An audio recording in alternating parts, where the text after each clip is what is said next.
Talking to Lucy was like listening to a bird sing. She had a voice that could send shivers through your whole body, so soft and tender, like a hug that cradled and protected me with every word she uttered.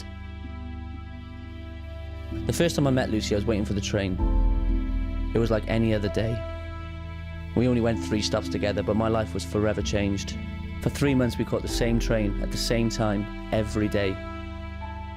Finally, after gaining the nerve to ask her on a date, we became close and fell in love. She was my best friend and my soulmate. 6 months later, she moved in with me. We spent every spare minute together, and not for one moment did either of us wish we were anywhere else. I can still remember the excitement, the anticipation, and the joy as we waited for the result of the first of 2 significant tests she would take in her lifetime. Her reaction to this positive result, the complete opposite to that of the next one. As 2 became 3, I had perfection in my living room, everything we could ever wish for. No one can prepare you for the day you return home having been told what you've just been told.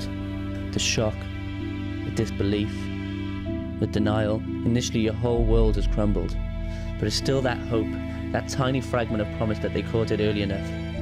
But you can only sit and wait. As she looks into your eyes, you tell her, everything will be okay.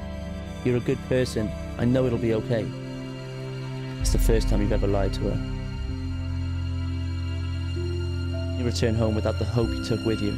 It's extinguished with the news that, despite a 9-hour vasectomy, despite the radiotherapy, despite the reassurances of the doctors that cancer has spread and the neighbouring organs too are infected.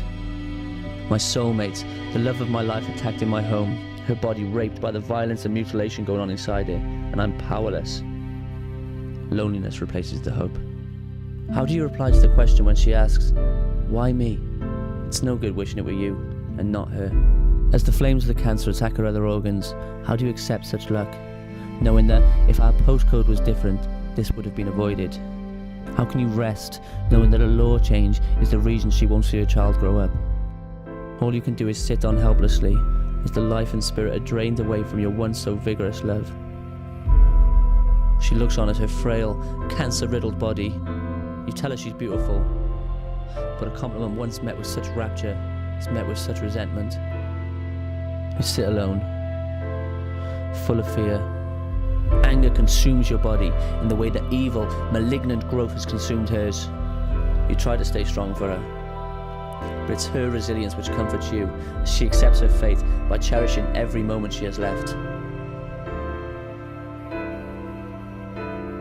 She doesn't know you're there as you watch her bravely sing our child's favourite bedtime rhyme to her. As our baby falls asleep, it'll be the last time she'll ever hear her mother's voice. Then she climbs into bed with me, a smile of so much courage as she whispers, I love you. And then she closes her eyes, never to open them again.